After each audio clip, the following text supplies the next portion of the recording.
The Inauguration Deception. It's not what you may think. While millions of eyes were fixed on Trump's second inauguration ceremony, millions of ears were keenly open as well. No one, except God, knows if everything that was said that day is true or will come true. Only time will tell. But there's one thing that will absolutely not come true, at least we hope not. For they were words of deception. I'm not referring to the oath or other statements by President Trump.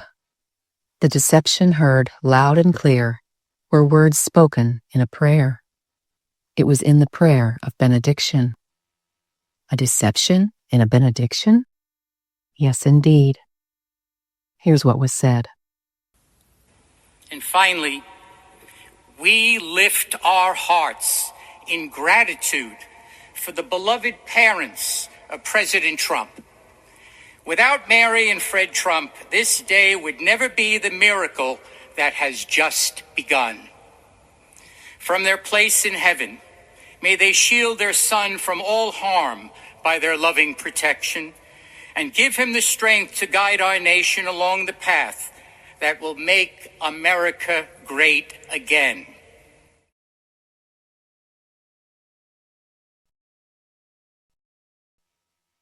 How can such protection and guidance from Trump's parents in heaven happen when his parents aren't in heaven?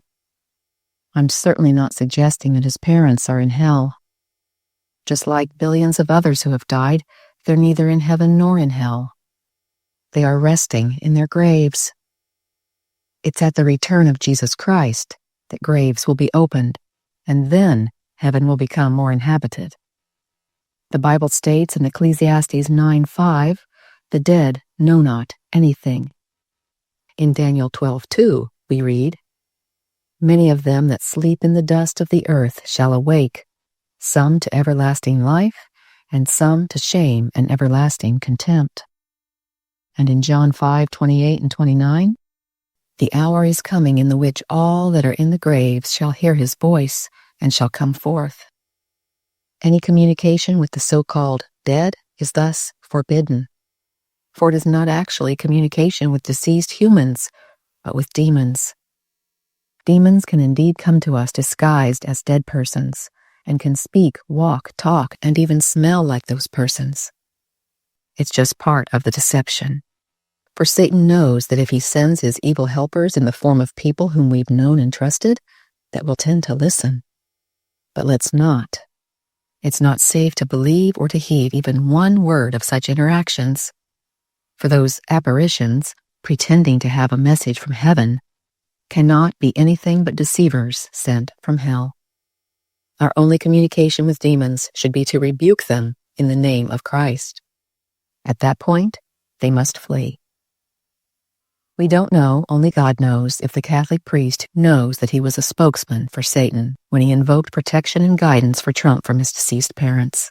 I hope that the priest is just an innocent pawn that the enemy used to plant that false seed in the minds of those attentively listening. But let us not be deceived by that seed. That is a cruel deception based on the very first earthly lie that Satan as a serpent told Eve, "You will not surely die." Since then, billions have been deceived with the same lie of immortality of the soul. Please pray for everyone who watched Trump's inauguration that they will not be ensnared by any words of deception.